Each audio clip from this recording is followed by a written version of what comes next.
सभी को जय मसीह की। प्रभु आप सभी को बहुत आशीष दे। तो आज प्रश्न ये है कि हम आशीष कैसे पाएं।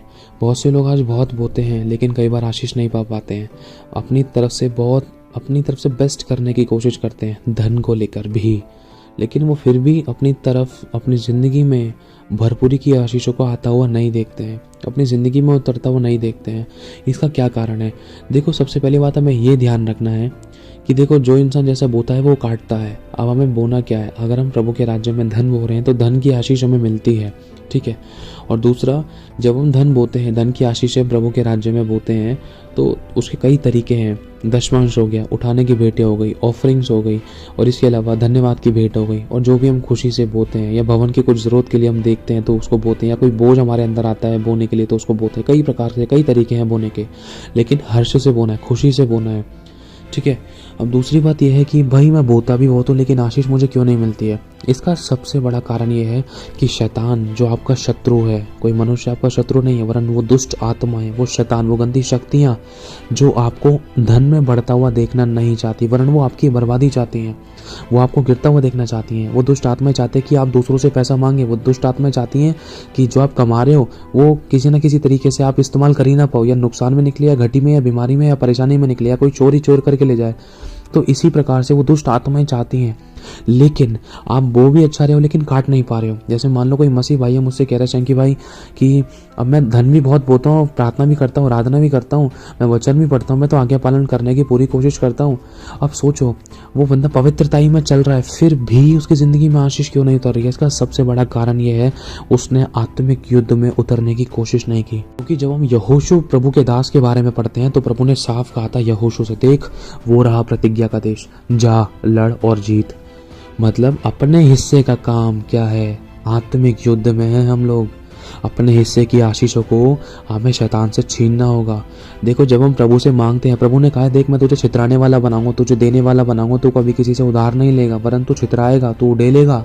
तेरे द्वारा ना तो विधवाओं की शुद्धि दी जाएगी, तेरे द्वारा मैं बहुत से लोगों को दान दिलवाऊंगा, तेरे द्वारा मैं जातियों, देश और राज्यों को मैं ब्लेस कराऊंगा, तेरे द्वारा मैं बड़े बड़े काम कराऊंगा। सोचो, प्रभु ने कह दिया, मैं जाति के धन को नदी के समान, जाति जाति के धन संपत्ति को मैं तेरे लिए नदी की बाढ़ के समान मैं बहा दूंगा, और तू खाएगा और तृप्त रहेगा, सेनाओं के यहोवा की महिमा करेगा। मेरे भाई और बहनों, लेकिन फिर भी वो आशीष हमारी जिंदगी में क्यों नहीं आ रही है? पवित्रताई में चलने के बाद भी ये बहुत बड़ा प्रश्न है। अगर आज कोई पवित्रताई में चलता है प्रभु के साथ लेकिन फिर भी वो आशीष को नहीं पा रहा है तो सबसे बड़ा कारण ये है कि वो आत्मिक युद्ध में उतरा ही नहीं है। वो सिर्फ नॉर्मल जीवन जी रहा है, सिंपल पवित्रताई का जीवन तो जी रहा है, लेकिन फिर भी अपने हिस्से का जो आत्मिक युद्ध है, क्योंकि शैतान से छीननी पड़ती है हमें हमारी ब्लेसिंग्स। कई बार ऐसा होता है, शैतान आशीषों को रोकता है कि ना बढ़ पाए। हालांकि मेरे भाई और बहनों, देखो, प्रभु हमें सब कुछ देने की सामर्थ्य रखता है। अरे वो हमें और आपको नहीं देगा तो वो किसको देगा? उसने अपनी वो बरकत है, वो आशीष भंडार किसके लिए रखे हैं? वो हमारे लिए रखे हैं, और वो इसलिए रखे हैं ताकि हम प्रभु की महिमा के लिए दें, प्रकट करें, प्रभु के राज्यों में बढ़ाएं, और जहाँ जिसको जैसी जरूरत है उसके लिए उड़ेलें। वरन हमारे पास भी बहुत हो, दूसरों को देने के लिए भी हमारे पास बहुत हो, हमारी ज़रूरतें भी पूरी हो, हमारे पास सेव भी हो, दूसरों को दे भी पाएँ, छितरा भी पाएँ। बहुत सारी ब्लेसिंग्स प्रभु में देता है, लेकिन उसको ना देखने का सबसे बड़ा कारण यह है कि आत्मिक युद्ध हम नहीं उतरते हैं। आत्मिक युद्ध हमें करने ही नहीं आता है। आत्मिक युद्ध का मतलब है वचन की तलवार चलाना, आत्मिक माहौल में उतर जाना। कैसे? इसका आत्मिक युद्ध का मतलब ये नहीं है कि हम घर के चाकू छुरी तलवारें निकाल कर किसी को मारने काटने लग गए। नहीं, आत्मिक युद्ध है आत्मिक माहौल में। जब हम प्रार्थना आराधना करते हैं तो आत्मिक माहौल में कुछ घटना शुरू हो जाता है। क्योंकि अगर हम दानियेल की पुस्तक पढ़ते हैं तो दानियेल की पुस्तक में जब दानियेल ने प्रार्थना करी, लिखा है, जिस समय तूने मुझे पुकारा उसी समय तेरी प्रार्थना सुनी गई और उसी समय तेरे लिए उत्तर दिया गया, तेरा उत्तर दिया गया। लेकिन उस संसार में एक दुष्ट की शक्ति काम करती है। फारस का प्रधान, सुनना पूरी बात ध्यान से, फारस का प्रधान जो संसार का राज्य कर रहा है, जो शैतान है, जो दुष्ट की गंदी अंधकार की शक्तियां हैं जो आकाश में है, क्योंकि ये इफिसियों में लिखा है, अंधकार की सेना। उस अंधकार की सेना ने दानियेल के प्रार्थना के उत्तर को रोक लिया था।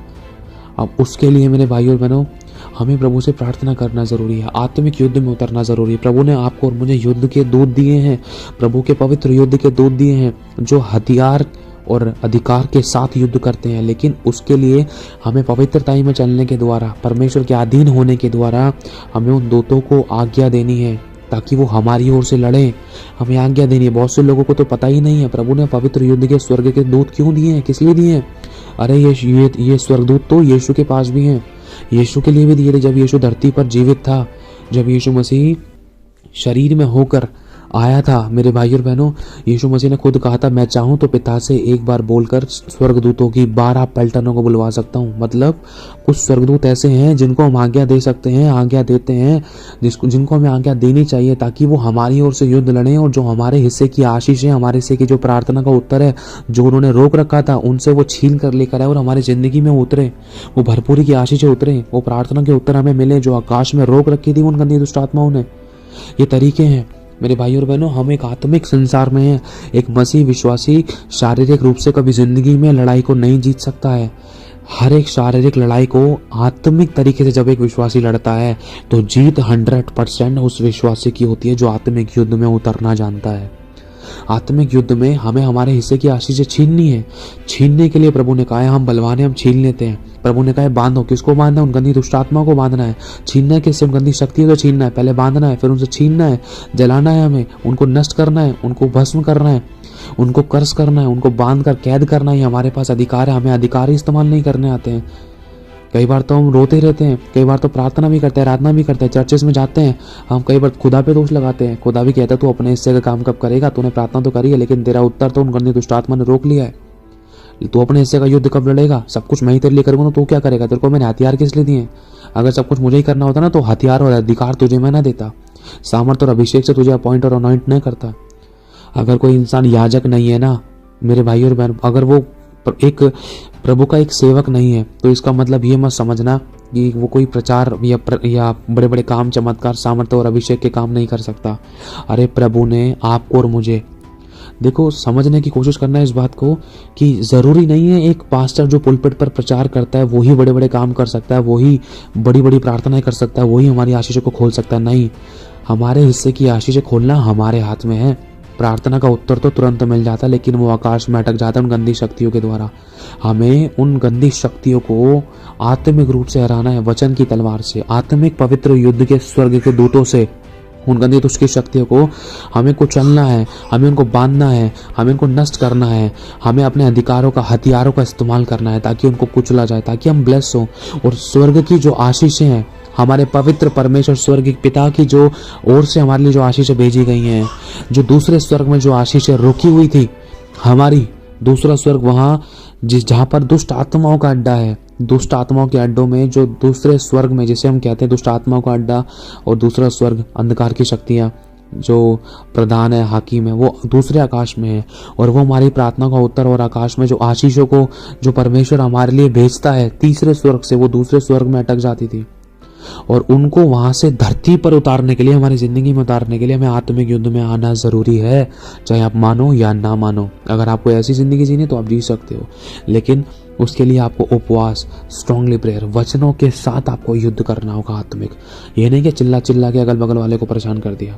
तरीके से वचन बोलो, अधिकार बोलो, बताओ शैतान को ये लिखा है, ये आशीष मेरी है, तू नहीं रोक सकता, लिखा है मैं प्रभु का दास हूँ, लिखा है मैं प्रभु का बेटा हूँ, लिखा है मैं उसके नीचे प्रजा हूँ, चुनाव वंशज हूँ, राजपथधारी हूँ, मैं यहोवा का फरसा हूँ। यहोवा ने मुझे अधिकार दिया, शैतान मैं तुझे बांधता हूँ, तुझे नष्ट करने का, तुझे लोक में डालने का, तुझे कैद करने का, तुझे जलाने का, तुझे भस्म करने का मुझे प्रभु ने अधिकार दिया है। उसको बताओ, आप इस्तेमाल करो। मेरे भाई और बहनों, उन आशीषों को पाने के लिए हमें आत्मिक युद्ध में उतरना जरूरी है।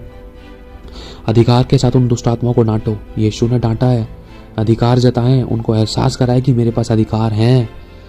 मेरे भाई और बहनों, ये हकीकत है। हमें अपने हिस्से की आशीषों को जो स्वर्ग में अटकी हुई थी, दूसरे स्वर्ग में अटकी हुई थी, जो तीसरे स्वर्ग से हमारे लिए पिता ने भेजी थी लेकिन वो दूसरे स्वर्ग में अटक गई है, उनको वहां से धरती पर हमारी जिंदगी में उतारने के लिए, चाहे वो चंगाई की है, चाहे आशीष की, चाहे बरकत, चाहे चंगाई, छुटकारा, तो किसी प्रकार की शांति है, शालों में, प्यार प्रेम में, या दीनता है, नम्रता है, वरदान है, दान है, या भरपूरी की आशीषें हैं, या रुके हुए काम का बनना है, कुछ भी है, उन सब चीज़ों को धरती पर उतारने के लिए हमें आत्मिक युद्ध में आना पड़ेगा।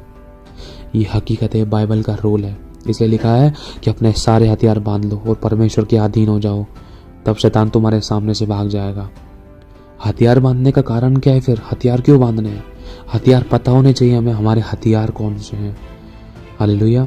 हथियारों का इस्तेमाल करो, वचन की तलवारों को चलाना शुरू करो, अपने मुंह से बोलो, गलत अंगीकार मत करो, भविष्यवाणियाँ करो प्रभु के महिमा के लिए, अपनी बढ़ोतरी के लिए, अपनी उन्नति के लिए, अपने घर की उन्नति बढ़ोतरी के लिए भविष्यवाणियाँ करो। बोलते रहो, अंगीकार करते रहो, अच्छे शब्द बोलते रहो, भविष्यवाणियाँ करो। अरे आप भविष्यवक्ता ठहराए गए हो माँ के गर्भ ही से। ये मत समझना अगर आप पुलपिट पर नहीं हो तो आपकी प्रार्थना नहीं सुनी जाएगी। अगर आप घर पे भी हो ना तब भी आपकी प्रार्थना सुनी जाएगी। अगर आप एक आम विश्वासी हो तब भी आपकी प्रार्थना सुनी जाएगी। अगर आप एक दिन पुराने विश्वासी भी हो ना तब भी आपकी प्रार्थना सुनी जाएगी, क्योंकि सुनकर उत्तर देने वाला परमेश्वर है। लेकिन जिसको ज्ञान है वो ही जीत सकता है, क्योंकि लिखा है मेरा ज्ञान ना होने से मेरी प्रजा नाश हो रही थी, बंधुआई में जा रही थी। लेकिन जो लोग मेरा ज्ञान रखेंगे वही आप बांध कर बड़े बड़े काम करेंगे। हालेलुया। तो प्रभु आपको आशीष दे। मतलब ये है कि जो परमेश्वर पिता से आप मांगते हो वो पिता तुरंत देता है, क्योंकि उसके वचन में लिखा है जिस समय तूने मुझे पुकारा उसी समय मैंने तेरी सुन ली। तो मुझे पुकार, मैं तेरी सुनूंगा। मेरे भाई और बहनों, प्रभु ने साफ कह दिया है, संकट के समय तू मुझे पुकार, मैं तेरी सुनूंगा, मैं तुझे छुड़ाऊंगा। प्रभु ने कहा है कि तेरे पुकारते ही मैं तेरी सुन लूंगा। ये पवित्र शास्त्र में लिखा है, वचन में लिखा है, पुकारते ही मैं सुन लूंगा। प्रभु ने तो कह दिया मैं सुन लूंगा। प्रभु ने तो उत्तर दे दिया, आशीष भेज दिया, हमारे स्वर्गदूतों को भेज दिया, हमारे लिए डिवाइन हेल्पर्स हमारे लिए भेज दिए। लेकिन वो हमारी ज़िंदगी में क्यों नहीं उतर रहे? हमें ग्रहण करने नहीं आता है, हमें उनको अपने लिए मांगने नहीं आता है। अगर मांगते हैं तो उनको अपनी ज़िंदगी में उतारने नहीं आता है। अपने हिस्से का काम करना ज़रूरी है। हालेलुया।